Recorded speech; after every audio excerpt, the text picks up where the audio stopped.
Hi everybody.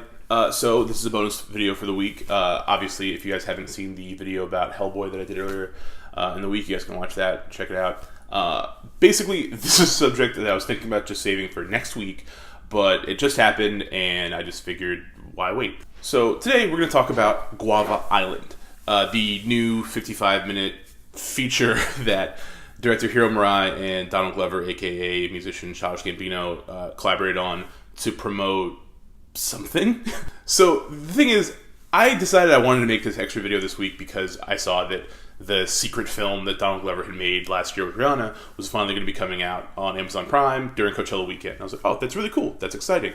I've been a long-time fan of Donald Glover's music, although in recent years I've been kind of whatever about him.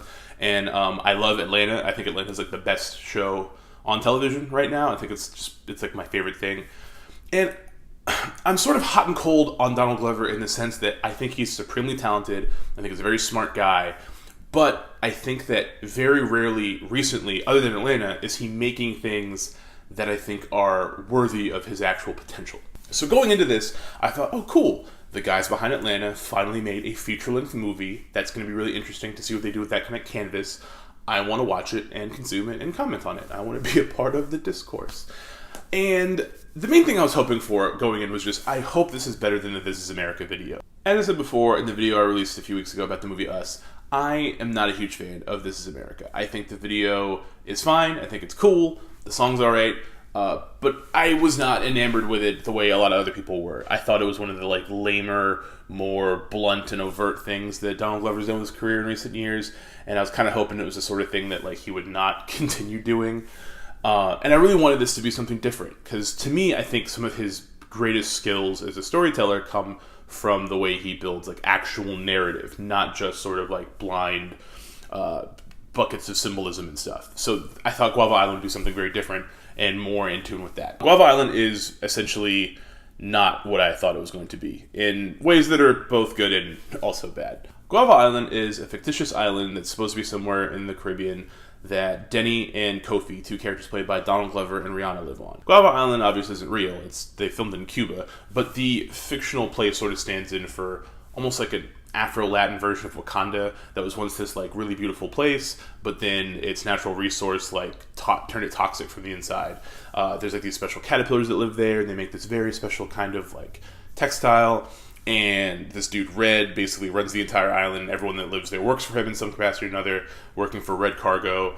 And they make, clothes and shit and other stuff. And it's now it's this capitalist nightmare. The story is set up to feel like it's going to be a love story between Deni and Kofi, because it's got Donald Glover and Rihanna in it, and you assume it's going to be some kind of romance. And it kind of is, but it's less about the actual romance between the two and more about this just tragedy of what modern living is like anywhere where capitalism exists. Deni works for Red. He works for Red Cargo. Half the time he's on the radio singing jingles about the company, and the rest of the time he's working down the docks for them. And then Kofi also works for the company because everyone who lives on Guava Island works there. And it's very clear that this dude and this company are evil, because that's what companies are. And there's just no room in this beautiful place that everyone lives to actually live and enjoy it, because they have to do whatever Red says.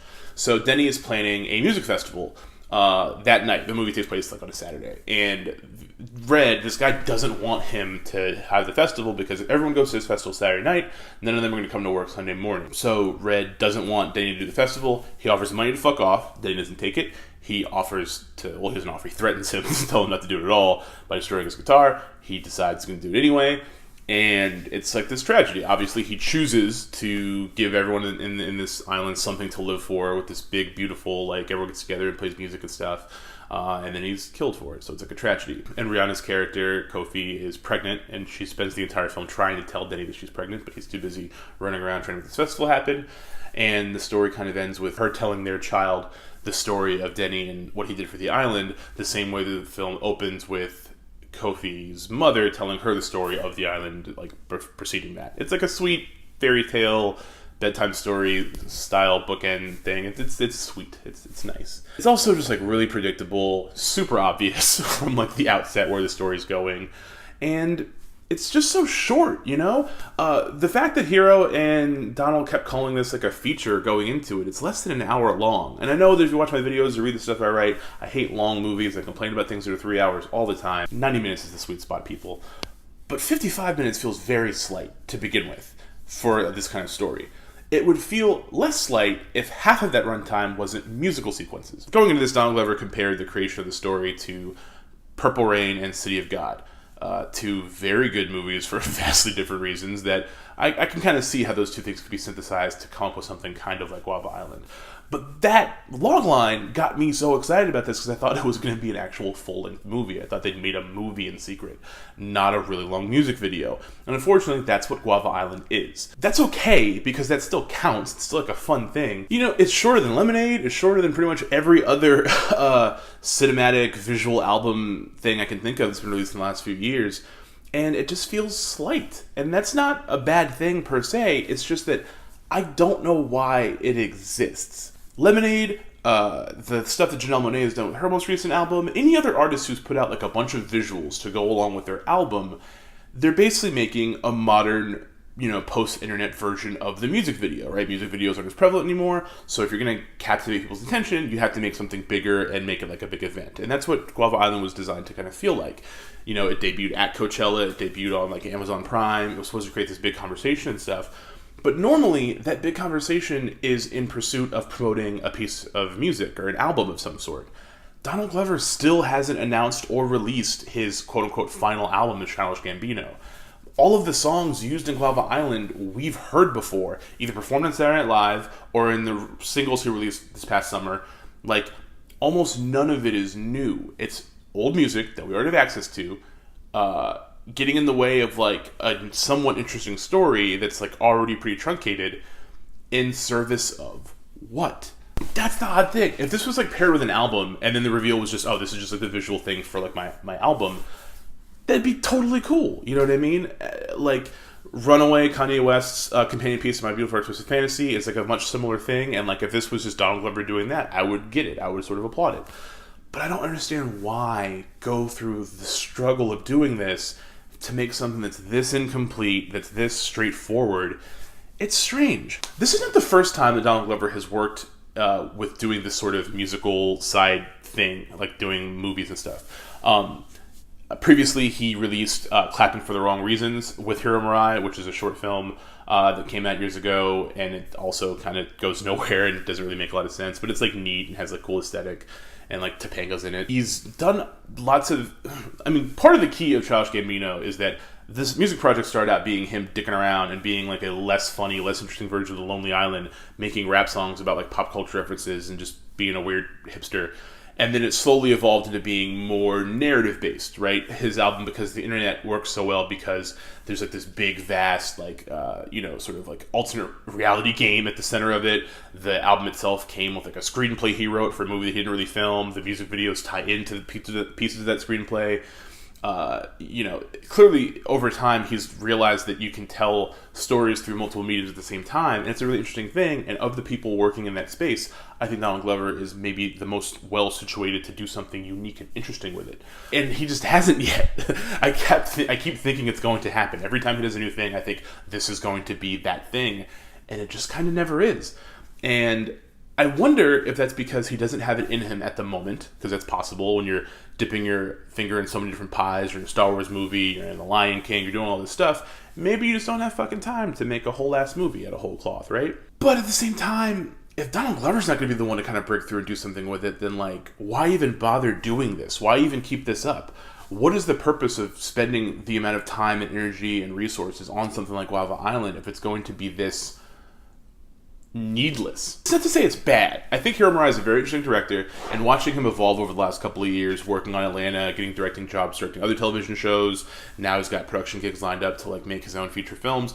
I think he's very talented, and I think so many things about Guava Island are good. I liked the sort of cramped, like 1:3:3-esque aspect ratio because it really allows there to be enough room in the frame to show beautiful things happening on this island, like how unique the views are, but it's so claustrophobic that it reminds you how boxed in these people are to their everyday lifestyle. And, you know, I like the music itself. Like, these songs are pretty good. I actually like most of them more than the vast majority of the music on Donald Glover's last album. Even though I think the heights on that album are higher than these songs are, I think they're better than the lows of that album. So it has a lot of things going for it, you know. I think having actresses like Letitia Wright show up in like a small role, and like just the interplay and the dialogue and stuff kind of fits. It works. The flow of it works well to me. Plus, you know, Rihanna. And yeah, I don't know what the purpose of this was. It's a cool reel for Hero. It reminds everyone that he's a really interesting director and is definitely going to be going big places. I mean, I feel weird being this underwhelmed by something that when I was watching it, I jotted down in my notes that it reminds me of 1983's The Sandwich Man, directed by Ho Xiaoxian.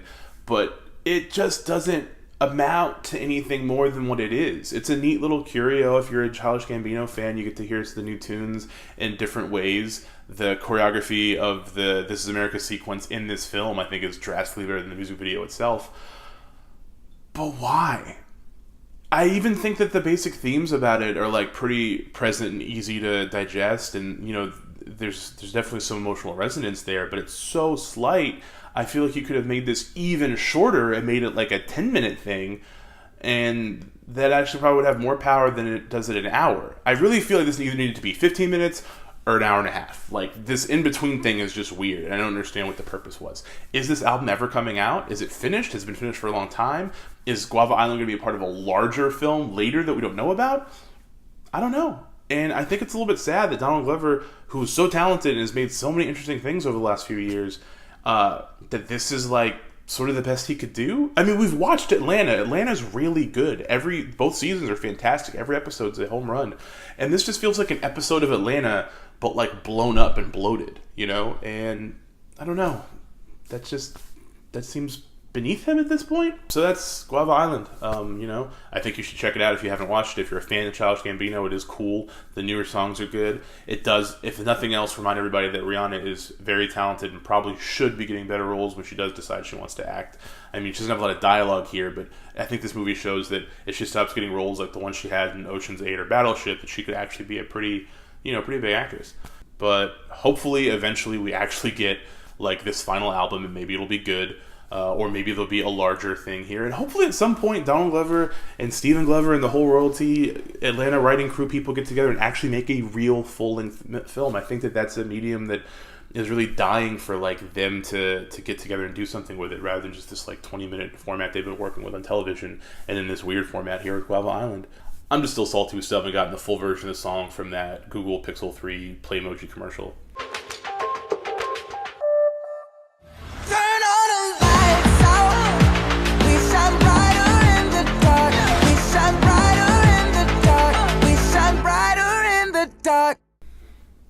I mean, hey, you know, I hate a tweet sent from iPhone ass Android promoting person as much as anyone else, but it's a cool song. Oh, so that's it. That's me on Guava Island. If you guys have any opinions about it, different takes you want to argue in the comments, please do so below. If you haven't subscribed, please hit subscribe. And, see the new video coming out next week. Thanks.